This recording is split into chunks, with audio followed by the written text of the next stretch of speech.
This is a cinema camera. This is a smartphone. People like to argue whether or not the smartphone is better than the cinema camera.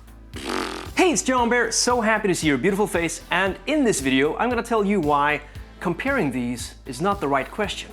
What you should be doing is asking how you can use this to supplement this. And today is Thursday, so put 3 minutes on the clock because it's 3 Minute Thursday. Let's go!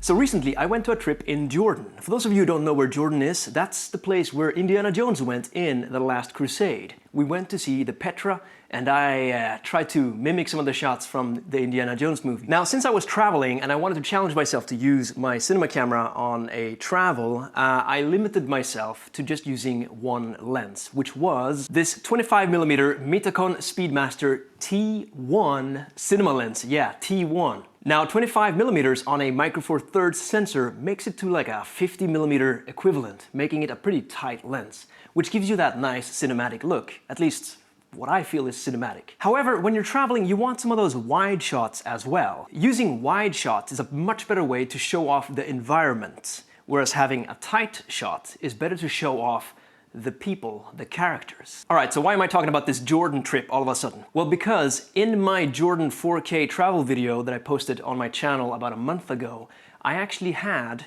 a few smartphone shots mixed in there, and nobody noticed. Smartphones do a very good job doing video these days, but there's one thing they don't do very well, and that's the tight shots with nice bokeh.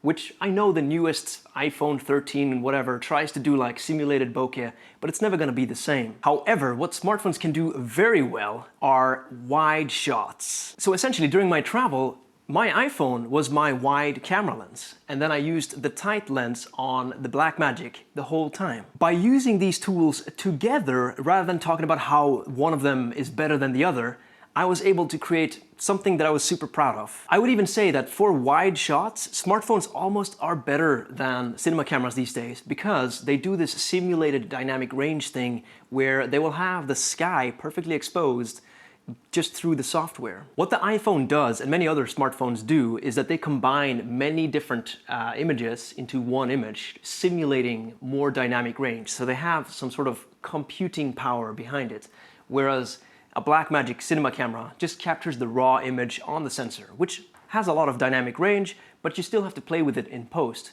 whereas the iPhone pretty much does that for you. So for me, this is the best wide-angle lens you can have for your cinema camera, at least in a pinch. Now, if you're working on a proper project and you have the luxury of swapping lenses, then of course you'll shoot everything on the same camera to make sure that everything matches properly. But if you're somebody like me, like a content creator who likes to be light on your feet and move around, consider using your smartphones for the wide shots. They do a really good job, and like I told you, nobody noticed that I put it in the video. Alright, that's it. How did I do on time? So that's this week's 3 Minute Thursday tip that I would like to share with you. I hope you found some value in it. Do you agree? Do you disagree? Obviously, you know, it's a matter of taste, but I personally think smartphones do a super good job, and you should not compare these two as like one will replace the other. Just think of ways you can supplement your cinema camera with your iPhone.